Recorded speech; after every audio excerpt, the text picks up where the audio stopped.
You guys, if Tana Mongeau has called you messy before, then you know you're messy. And I feel like a lot of people are really taking what Tana has said before on the podcast about her former friend Lilah Gibney, and they are like, oh yeah, wow, okay. This is the situation here because now Lilah is getting completely exposed on TikTok with so many people coming out with their own surviving Lilah Gibney story times on there. And we're gonna get into what everyone has had to say about Lilah because she is someone that we have talked about here and there before, but we're gonna get into the things that Tana has said in the past and the reason why it seems she's lost a lot of other friendships along the way, what Lilah has had to say in response to this whole thing, and how Brooke seems to be defending her.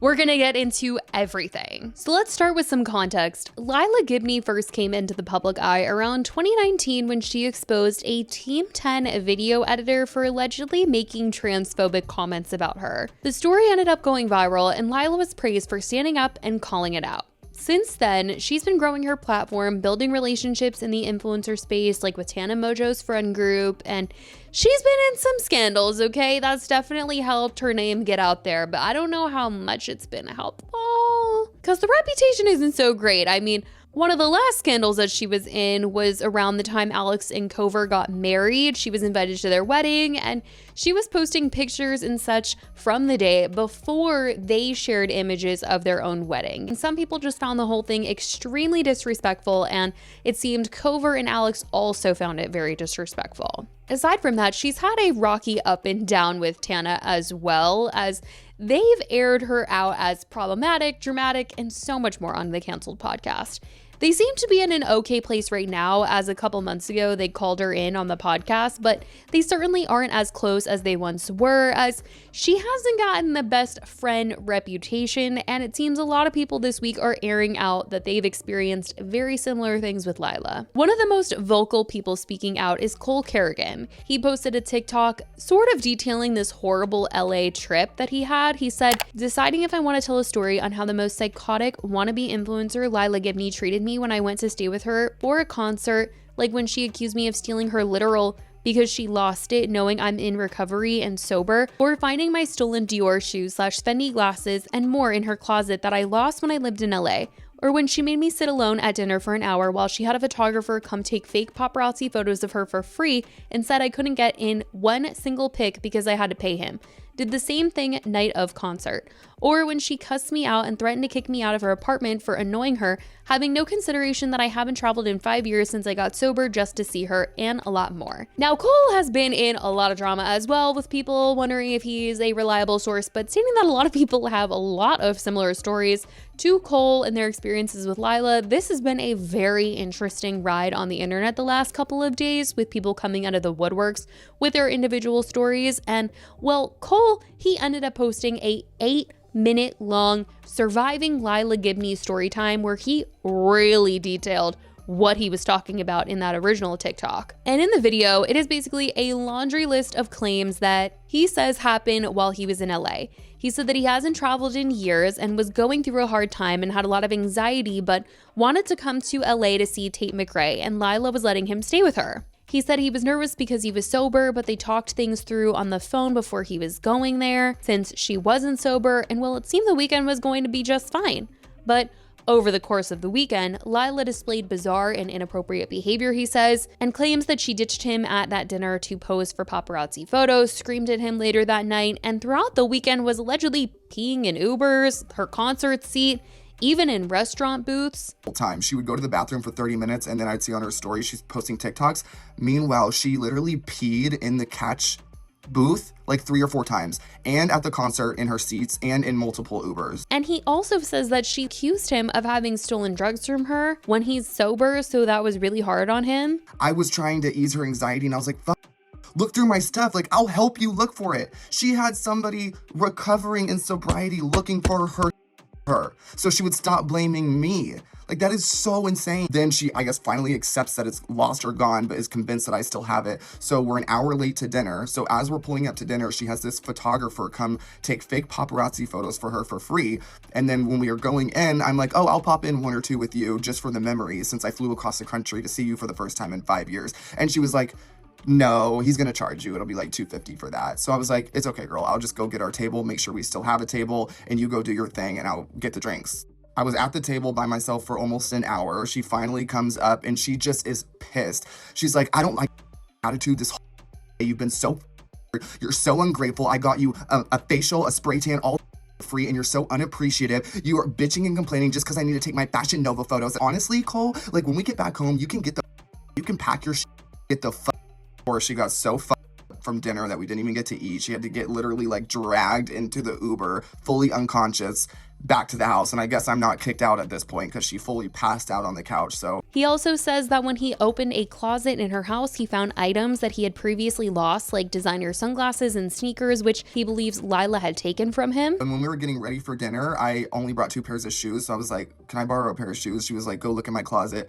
Tell me why I go in the closet and I find not 1, but 2 pairs of what I thought was lost Dior Converse shoes. And if you know me, you know I used to have like 15 pairs of those, and my Fendi sunglasses.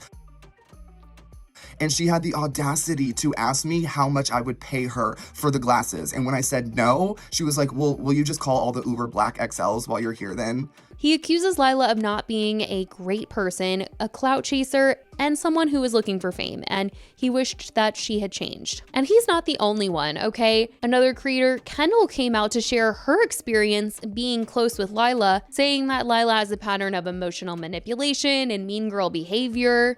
Lilah Gibney just really needs help, and I think a big part of that help could be her taking accountability for people she's hurt. We had become really close friends after meeting at an influencer party, and you know, after a while of being really good friends, we would go out to Starbucks every day. We would, you know, do everything together. We were like the funniest little like duo, and like she was like my first trans friend ever, so she meant like so much to me. One day we were at Cole's house, and I see on her phone a text from this man, and I'm like, how do you know him? That's so crazy. It's really crazy to me that you know him, because I've only been talking about him for, you know, weeks and months, about how I've been in love with him since I was 17 years old, and how I saved up money to buy him a flight, a $500 flight to come out to LA for a weekend to hang out with me, because we finally, like, things aligned. Just to find out they had been talking for over like 15 days on Snapchat, had a streak and everything, sending nudes behind my back, her talking to our friends about it and them not telling me. It was such a crazy experience, and I'm not sure if she was like or what she was doing at the time, but that was something that like literally was so upsetting and so heart-wrenching. She really broke my heart. Like, to think at the time I was 19, she was like 23, 24. She broke my little heart. Other creators have chimed in too with stories about Lilah. Ava Louise was even coming out with a video about Lilah, which turned into a whole other mess. I mean, I feel like some of this was a lot of people with bad reputations and it just spiraled out of control. Now, some reposted old clips from the canceled podcast because Tana and Brooke had often talked about things that Lilah would do, and people were reposting them at this time like, oh my gosh, is this kind of validating things that are being said about her online? Like, there was a clip from Tana's vlog at one point where Lilah had to go to the bathroom real bad on the side of the road. Uh-oh, I'm like gonna shit my pants. Please don't. It's funny because she is the only friend where, like, if she says that, it's not like an exaggeration. What do I do if I have to go? Make him pull over type shit? Well, I just want to let you know that 99% of the population would just hold it. She's also wearing your little white shorts. Are you wearing my little white shorts? Yeah. My Brandy shorts? If you do, take them off before. Do not. I'm not shitting in this burner, man. If I I'm gonna have to sit on the side of it. Outside of LAX. Side at LAX? It was Australia. Oh no, it was LAX. After I landed from New York, I was wearing chrome sweats, no underwear, and I thought I was gonna Don't tell this story. You couldn't waterboard this out of me if it happened to me, but first of all, the fact that you can say the sentence, I'm Lilah Gibney and I'm myself at LAX. In my chrome arms. Outside in public. She's doing it, y'all. She's doing it. I don't even know what to say. I made her take off my clothes. I find that so disturbing. And that's our best. Oh, I think I smell something. No.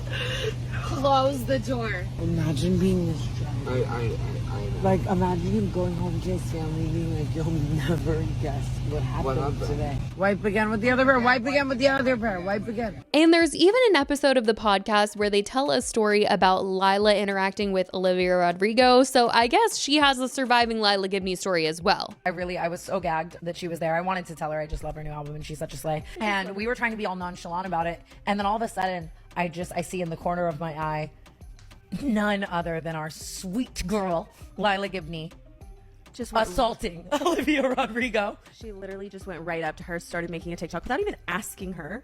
She I hate to hear that so much. It was an Olivia sound. Lilah didn't even know the words. It's honestly, it's funny though, because It if was you cute, watch though. the Olivia TikTok, was sweet to her. Olivia was super sweet to her. She's like, kind of running away, yeah. as anyone with a sane mind would be. Now, Lilah has been trying to shut these things that Cole has said about her down, starting with this idea that she got photos taken for free and why Cole couldn't take them for free.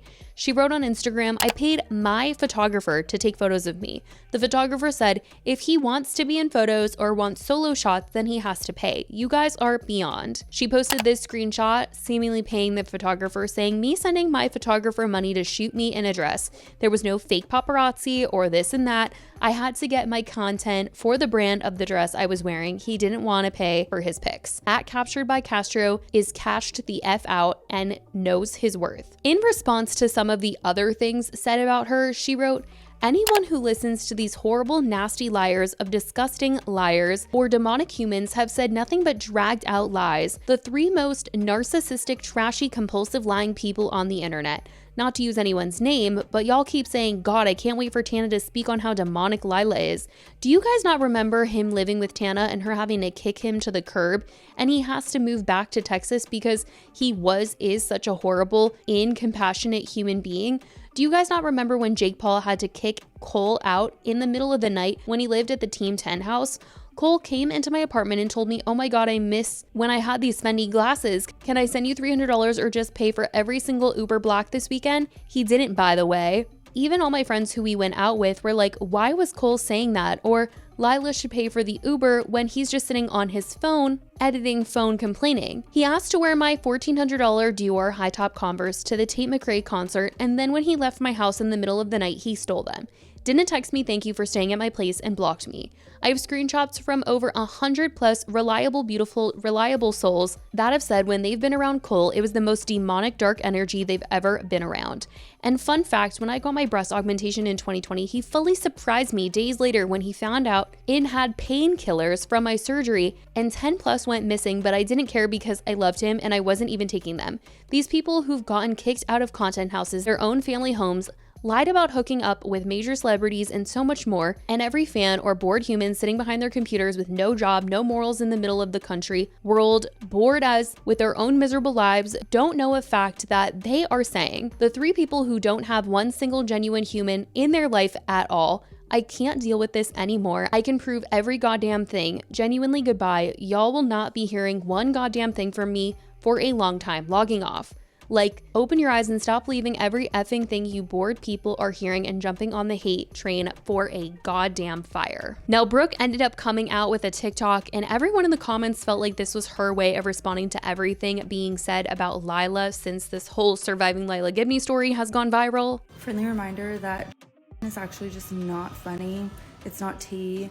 It's just like for everybody involved. And when somebody gets to the point in addiction where they're doing absolutely horrible, unspeakable things to themselves and others, I don't know, like, forgive me, but it's not funny to me.